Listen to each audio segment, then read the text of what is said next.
Seraphina, 26, stands in the kitchen of the restaurant she co-owns on a Saturday evening. The dining room is alive with the sounds of a full house, voices, chairs, a child laughing somewhere near the front. She is not in the dining room.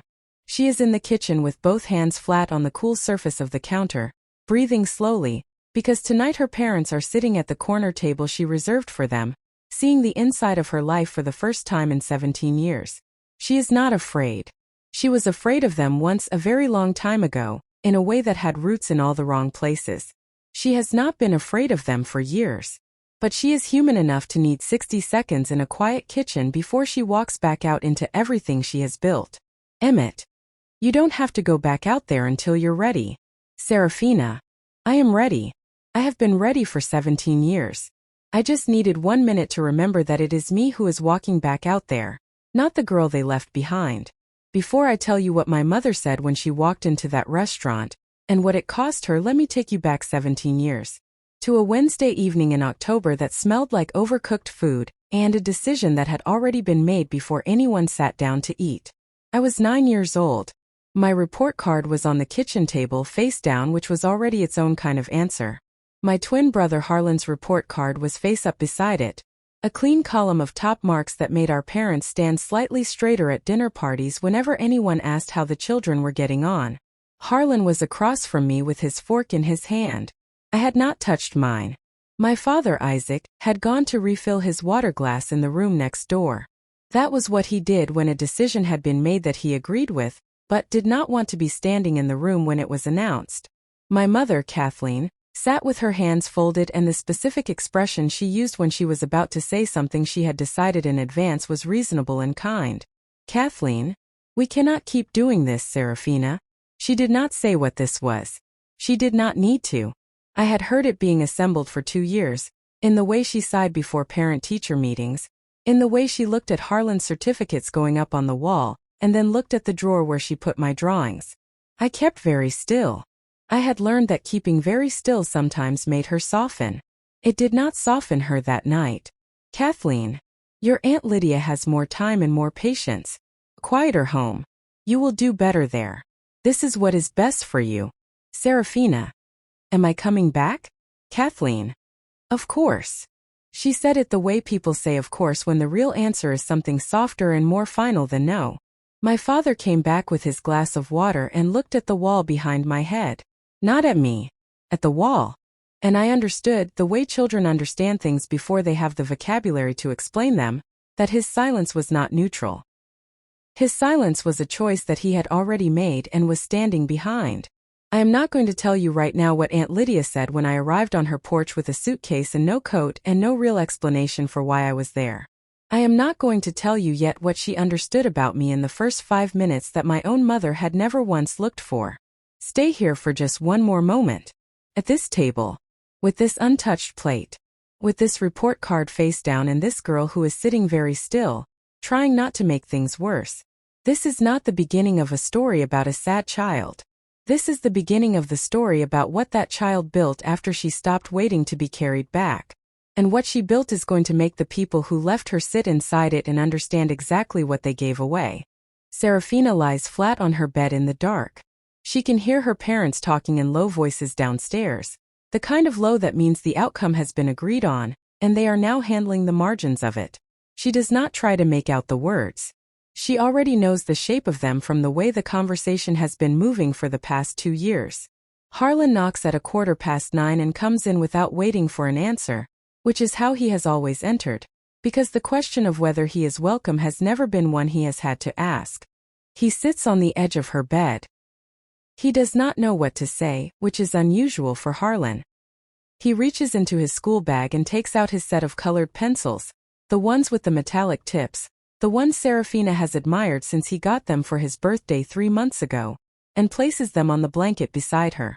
Harlan. I told Mom it wasn't fair. Seraphina. What did she say? Harlan. She said fairness and what's best aren't always the same thing. He leaves. Seraphina puts the pencils in her school bag, the bag that is about to become her travel bag, which is about to become the only bag she will own for a long time. I lay there and listen to the house continue sounding like itself. The pipes. The refrigerator. My father's footsteps on the landing going back to the bedroom. Nothing in that house understood what it was doing. The cruelty was happening entirely in the language of ordinary evenings, and that was the strangest part. Kathleen packs Seraphina's suitcase with the efficiency of someone moving through a task on a list.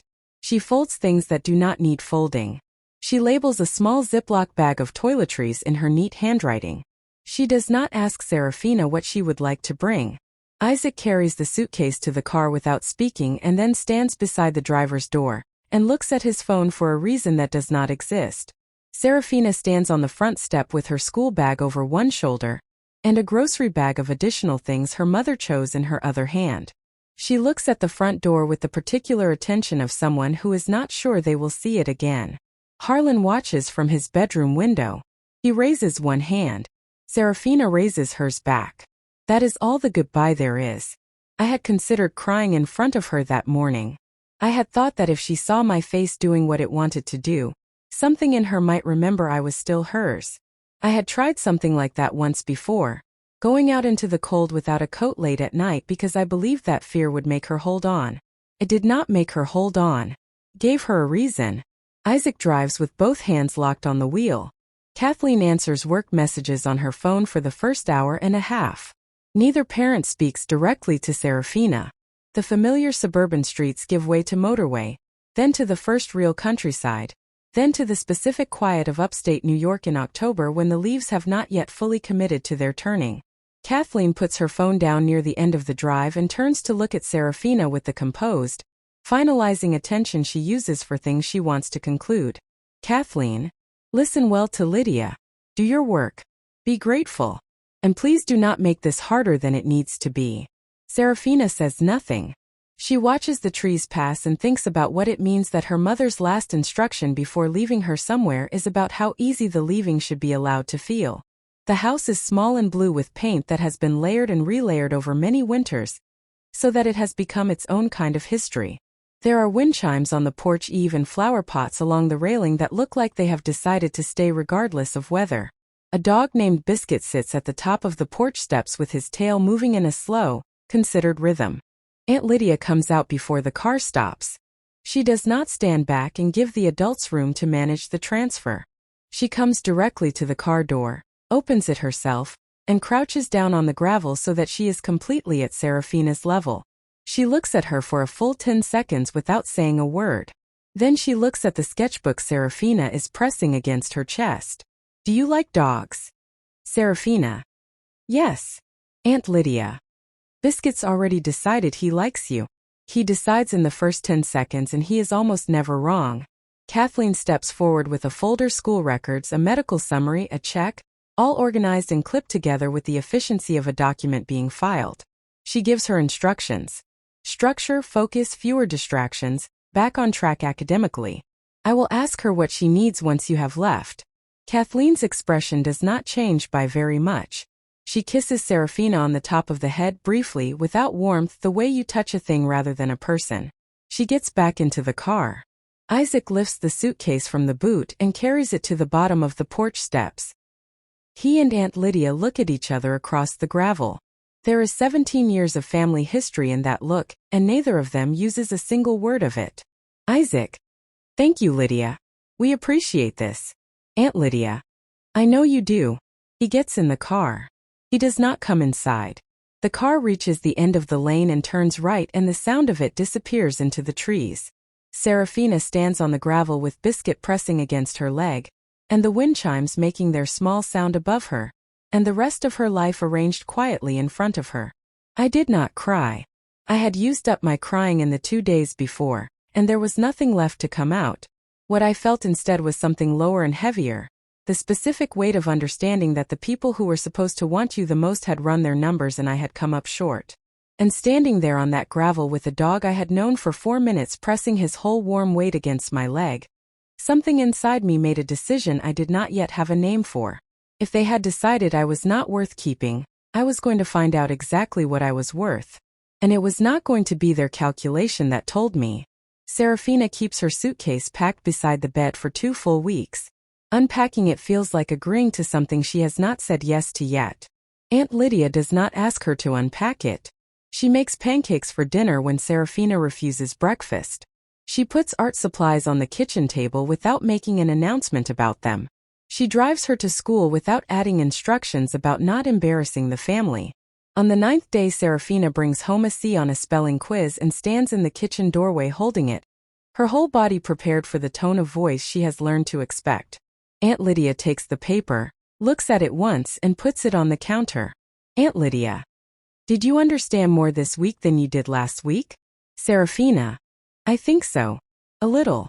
Aunt Lydia, then that is what matters. That is how this works in this house. 3 sentences. Nobody had ever asked me that question. Not, why is this not an A?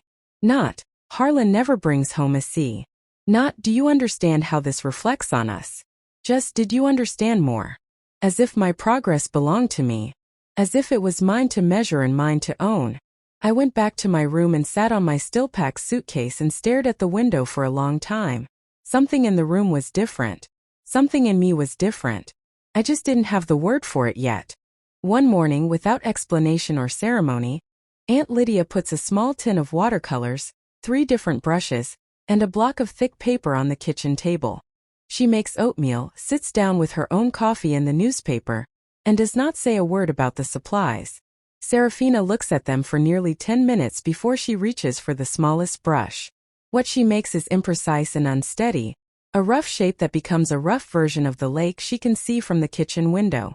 Aunt Lydia looks at it once and nods once and turns a page of her newspaper. She never said, I thought you might like this. She never said, this is for you. She put it on the table the way you put something back where it belongs. That was the most generous thing anyone had ever done for me without making it a performance of generosity. At her old school, Seraphina had been introduced to teachers as Harlan's twin sister before she had a chance to introduce herself as anything. Here she's just Seraphina. No one has a pre-built ceiling for her. No one is measuring her against a standard that was set before she walked in the door. She still traces words with her finger when she reads. She still loses her place on long paragraphs. She still needs to read some sentences 3 times before they settle into meaning. But her classroom teacher, a tall woman named Miss Clara Doolin, does not sigh when she does it, does not glance at the clock, says only, take all the time you need. Ms. Doolin, the backdrop you painted for the stage left wing, was that you working alone? Seraphina, I was just trying to fill the space in. Ms. Doolin, you filled it with a forest. There are shadows under every tree. I want to show this to someone. Is that all right? Seraphina braces herself the way she has learned to brace herself whenever a teacher wants to show something to someone. In her old life, that was always the sentence before a phone call home. She waits. The consequence that arrives is not the one she knows. Aunt Lydia, Ms. Doolin called. She wants to put you in the advanced studio elective starting Tuesday. She used the words exceptional spatial imagination. I said yes on your behalf. You can be annoyed at me later. Seraphina, nobody has ever said that about me before. Aunt Lydia, then it has been said too late. Not for the last time. I went home and looked up the word spatial. I read the definition 3 times with my finger on the page the way I always had to when I wanted something to stay. The ability to understand and remember the relationships between objects in space. So this was the thing I had that nobody had noticed because they were too busy recording what I lacked. 8 weeks after arriving, Aunt Lydia takes Seraphina to see a specialist, a woman named Leona Haskins who works with children and learning. Dr. Haskins spends 2 full sessions with Seraphina before she says anything to either of them. She does not use the word problem once. She uses the words profile, wiring, and pattern. She says the brain is an orchestra and some orchestras are arranged differently from the standard, and the ones arranged differently often produce music nobody else knows how to play. Dr. Haskins, what you have is called dyslexia. Your brain processes written symbols in a different pattern, not worse, differently. The tracing with the finger is your brain doing what it needs to do to make the letters stay still. That is not a sign of slowness. That is a sign of a brain finding its own solution. Seraphina, my mom always said I wasn't trying hard enough.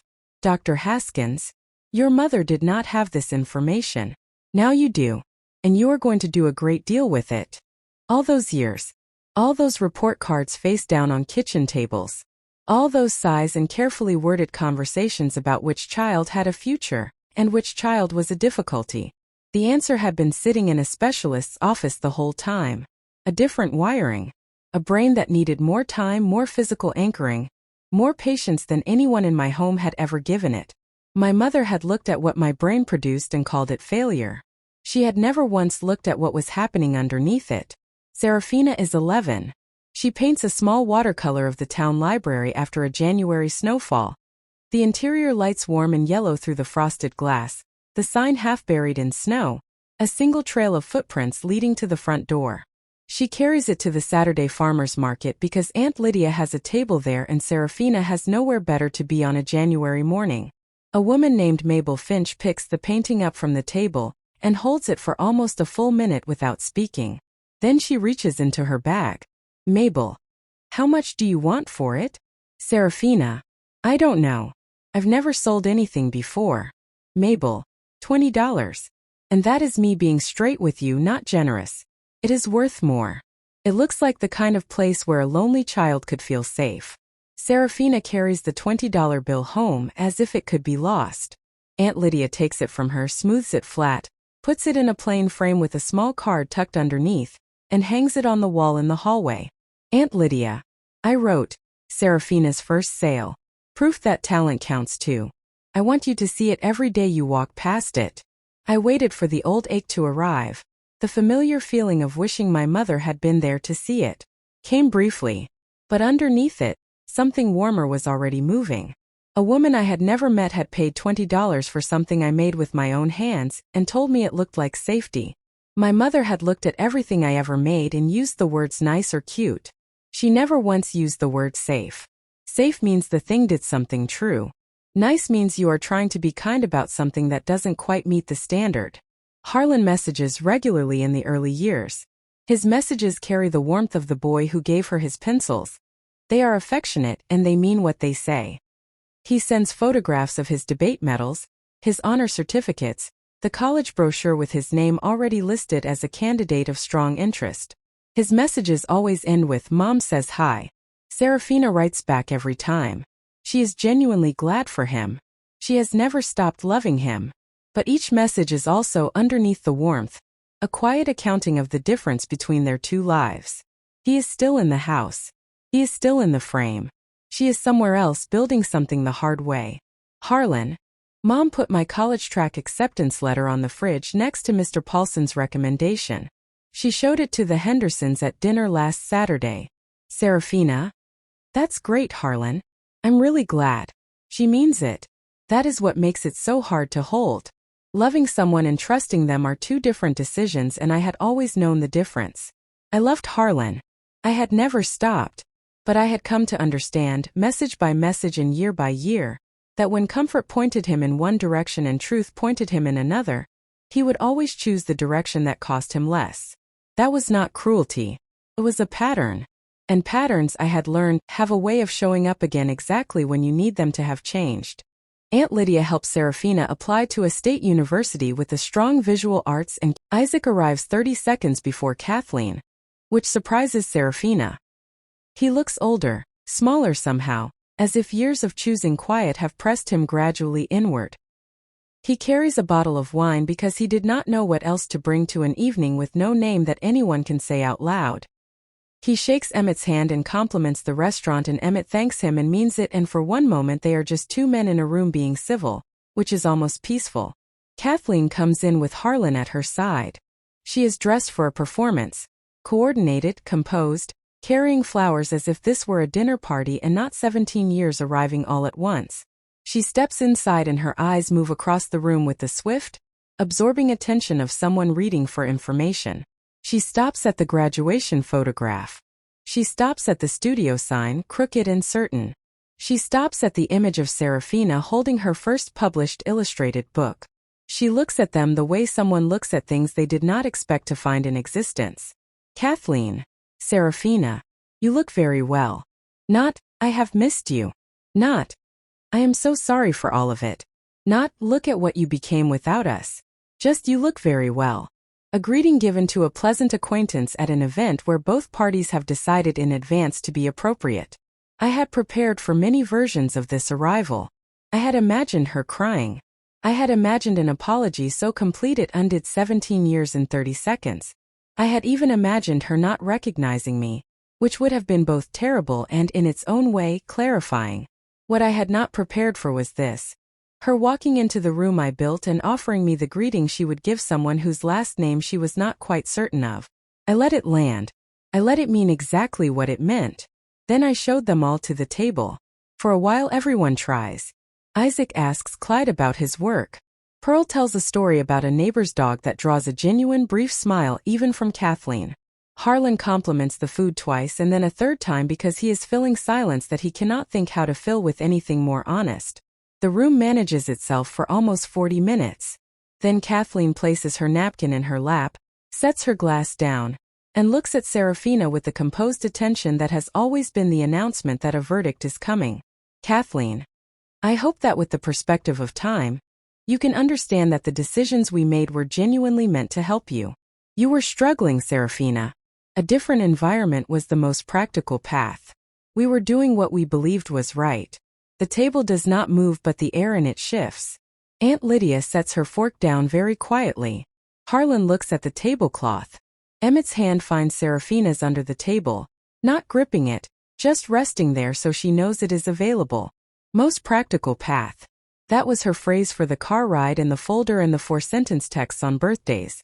I had waited 17 years to hear from her something that acknowledged what that path had cost me. What arrived was most practical path. And something settled in my chest. Not anger, not grief, but the final complete clarity that arrives when you understand the apology was never coming, and you no longer need it to proceed. Seraphina stands. Her chair makes a small sound on the floor and every face at the table turns toward her. She picks up her water glass with both hands, steady without performance, and she speaks. Seraphina, I want to make a toast. To the woman who took in a 9-year-old girl with a suitcase, a sketchbook, and no real explanation for why she was so easy to leave. You did not fix me because I was never broken. You gave me space to grow into who I already was. To my husband, who never once asked me to become impressive before deciding I was worth loving. To this family, the one I found after the one I was born into decided I was more trouble than I was worth. You showed me what family is supposed to feel like. And to everyone at this table tonight, these are the people who came after you left. Every single one of them chose to be here. I want you to look at them carefully. She looks at Kathleen. Directly. Without looking away. She says, the life in this room is the direct result of what you did at that kitchen table. You meant it as a removal. It turned out to be the most important thing you ever did for me. Because you sent me to people who knew how to help me become whole. I did not raise my voice. I did not let my hands shake where anyone could see them. I said every word I had been carrying for 17 years and I said it clearly, in the present tense, in a room full of people who could confirm every word of it. The silence that followed was the most complete silence I have ever stood inside. Maybelle sets her teacup down without a sound and looks at Kathleen with the particular patience of a woman who has seen many variations of this same mistake, and no longer has the energy to be surprised by any of them. Maybelle? Children don't need perfect parents. They need present ones. You were absent. Everything else from there is just arithmetic. Kathleen's eyes fill. Not with the soft tears of someone who has understood something and is changed by it. With the tight, controlled tears of someone whose image of herself is receiving information for the first time in a room full of witnesses, and does not know where to put it. Harlan stands. His chair rocks. His voice carries the specific tension of someone who has spent 17 years at ease, and is now being asked to be uncomfortable at a dinner table, and is not sure which version of himself to be. Harlan. You planned this. From the beginning. This was not about reconnecting. You set this whole thing up to shame us in front of people we don't even know. Seraphina. I invited you here to meet the people who raised what you left behind. If that feels like shame to you, then that conversation is between you and what you already know is true. Harlan sits back down.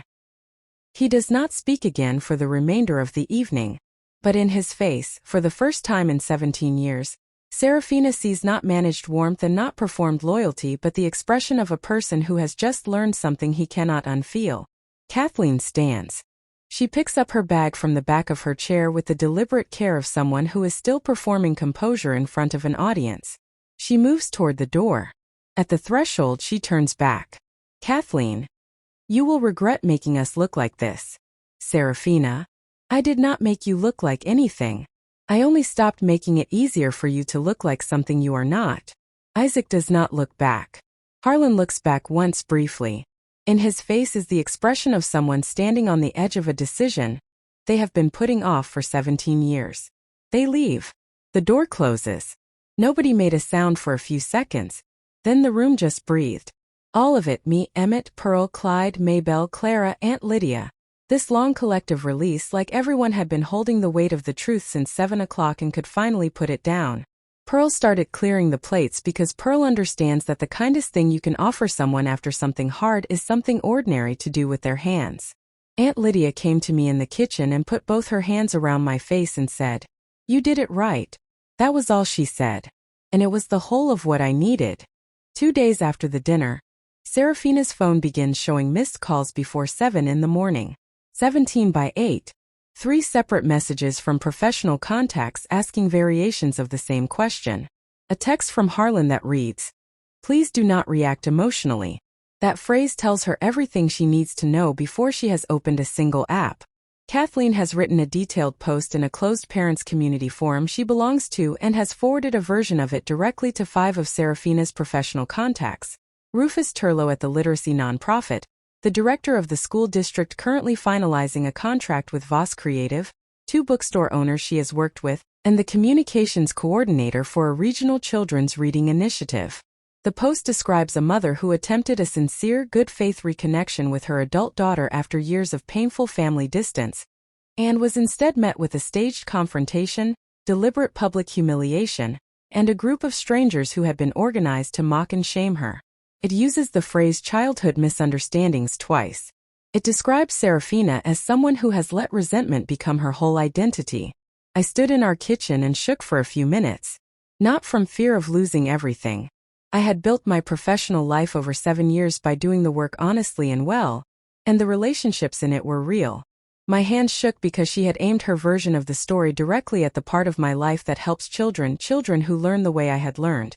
And she had done it without pausing. One client paused a project and asked for clarity. Another sent 3 words, "Is this true?"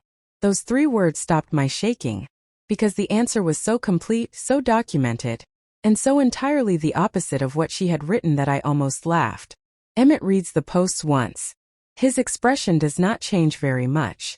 His voice drops to the quiet, precise register he uses when something requires accuracy rather than reaction. Emmett, we document everything first. Every post, every forwarded email, every name she tagged, every timestamp. Then we respond once, factually, calmly, with nothing in it that she can lift out of context and reuse. Seraphina, I want to say everything. Emmett, write that version. Get it out of your system.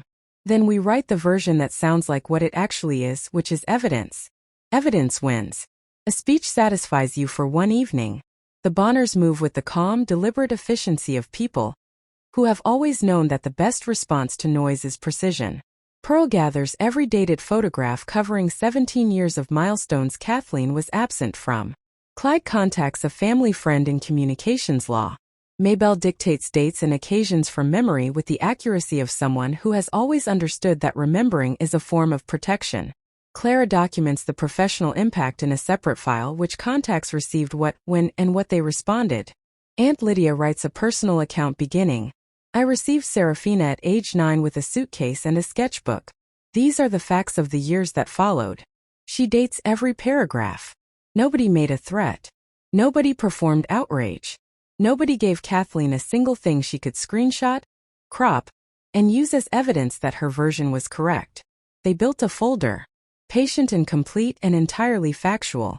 Watching it come together page by page, I understood for the first time what Emmett had meant years earlier when he said his family ran cold-blooded. Not cold. Not unfeeling. Cold-blooded the way deep water is cold. Still on the surface, completely impossible to move against without making yourself look foolish in the attempt. Seraphina writes 3 drafts. The first is true and furious. The second is true and raw. The third is true and clean and does not contain a single sentence that can be argued with. She publishes the third. She names her profession and the professional relationships that were specifically contacted. She states the documented facts of her history, separated from her family home at age 9, no meaningful contact maintained across 17 years of graduations, marriage, and the birth of her daughter. She confirms that the dinner was a private family gathering at which no threats were made. She states that the forwarded communications constitute deliberate interference with her livelihood. She includes the dated timeline. She includes Aunt Lydia's account by permission. Rufus, I received the message your family member sent. I want you to know that I have also now read everything you sent this morning. Our position on the campaign is unchanged. More than unchanged, we want to expand the scope. We need illustrated materials designed specifically for children with different learning profiles. For the next school cycle, you were the first person I thought of. Seraphina, I will call you first thing tomorrow. She had calculated that my professional reputation was built from the same material as her social one, perception and image, held in place by narrative, and therefore replaceable by a better narrative told to the right people. What she had not calculated for was 7 years of work done honestly, in rooms where people learned who I was over time. That kind of trust cannot be substituted by a well-written post. You can shake it briefly. You cannot replace it. The formal letter goes through a solicitor and reaches Kathleen within 48 hours. It is 4 paragraphs. It names the contacts targeted, the dates, the specific contracts impacted, and makes a formal demand for the removal of all posts and the cessation of any further contact with her professional network. Attached is a folder of documentation totaling 91 pages. Clyde, she'll take them down. People who operate the way she does are most careful about the one thing, their image. Once she sees the folder, she will understand that more words make this worse for her, not better. Seraphina. And if she doesn't? Clyde. Then we take the step that comes after this one. But she will. The posts come down within 48 hours. In their place appears a brief note about stepping back from online community spaces to focus on personal reflection. It does not include Seraphina's name. It does not include the word sorry. Kathleen does not lose everything. Seraphina does not need her to, and this is important. The story is not about destruction. It is about accuracy. What Kathleen loses is specific and proportionate. The parents and colleagues in her professional network begin asking quiet questions. A regional education panel removes her from a scheduled speaking slot. A scholarship advisory board does not renew her membership. A former colleague writes a private message asking whether her views on children with non-standard learning profiles reflect how she operates in her current role, where she is responsible for evaluating potential in young people. None of it is organized by Seraphina. None of it needs to be. It is simply what happens when a story that has been told one way for a long time is told accurately in a place where the right people can hear it. Harlan. I shared her post. I wrote that you were letting resentment become your identity. I was wrong. I did it because saying anything else would have meant saying out loud what I have always known, and I was not ready to do that yet. I'm telling you now. What they did was wrong. I knew it at 9 years old and I chose not to say it out loud for 17 more years. Seraphina. You were 9, Harlan. Harlan. For 1 year. After that I was old enough to know better and I kept making the same choice. That sentence costs him something she can hear. She stays on the line for another 20 minutes. She does not offer forgiveness on the call. Forgiveness made as a reflex means less than forgiveness made as a deliberate decision, and she is not ready to make the deliberate decision yet. But she stays on the line. That is enough for now. Kathleen calls on a Thursday evening. Seraphina is working at her desk on the first illustration for the expanded literacy campaign, when her mother's name appears on the screen. She answers. Kathleen. You have made your point. You have said what you needed to say. This has gone far enough. I am asking you to stop. Seraphina. You forwarded a misleading account to my professional contacts. I published the accurate one. Those are the 2 facts. Everything after that is a consequence of the first fact, not the second. Kathleen. You have damaged my professional standing over a private family matter that happened when you were a child. Seraphina. You sent a child away from her home, told everyone it was for her benefit, and spent 17 years performing the role of a parent without doing the work of one. Telling the truth about that is not damage. It is accountability. They are not the same thing. A long pause. Then the last weapon she has always saved for the end. You always were the difficult one. Seraphina. Maybe. But difficult children grow up. And some of them grow up to become exactly the thing the people who called them difficult could never have planned for. She hangs up. She goes back to the illustration on her desk. A child at a reading table, one finger tracing carefully along a line of text. A small and absolutely certain expression on her face. She keeps working. I did not feel triumphant. That is what nobody tells you about the moment you have been building toward for 17 years. It does not arrive as a wave. It arrives like a window being opened in a room that has been sealed for too long. Just air. Just space. Just the quiet, complete, ordinary relief of having nothing left to prove and nothing left to protect and nowhere left to hide from. 6 weeks after the dinner, the expanded children's literacy campaign launches across 32 libraries in the region. Every poster was illustrated by Seraphina. The campaign is titled "Every Mind is Fluent in Something." Each poster shows a different kind of learner. A child who understands the world through drawing, a child who traces every word with a careful finger, a child who needs to move through a room before the room makes sense, a child who hears the structure in music before she can read a note of it. The posters do not describe these children as struggling. They describe them as fluent in something the people around them have not yet taken the time to learn to read. I drew every one of those children the way I had needed someone to draw me at 9 years old. Not brave. Not exceptional. Not an inspiring story about overcoming difficulty. Just a child. Fully themselves. Sitting with a book or a brush or a piece of clay with the ordinary, total dignity of a person who has not yet been told that the way they are is a problem to be solved. I wanted every child who saw those posters to feel, before they were old enough to name the feeling, that the way their brain worked was not something to be managed or apologized for. It was something to be known. Aunt Lydia stands in front of one of the posters for a long time at the library launch event. It shows a child at a reading table with one finger on the page and a small certain expression. Aunt Lydia holds her tea in both hands and does not speak for a full minute. Aunt Lydia. That is you. Seraphina. I know. Aunt Lydia. Good. It should be. Every person who sees that poster should know that the girl in it grew up to draw it.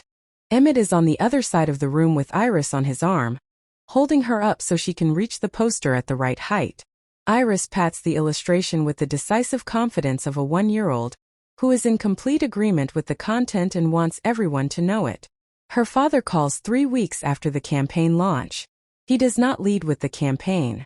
He says he has been thinking. His voice is the voice of a man who has been building toward a phone call for a long time, and is not sure whether he has waited too long to make it. Isaac. I let your mother make that decision and I stood behind her silence when I should have spoken. I told myself I was keeping the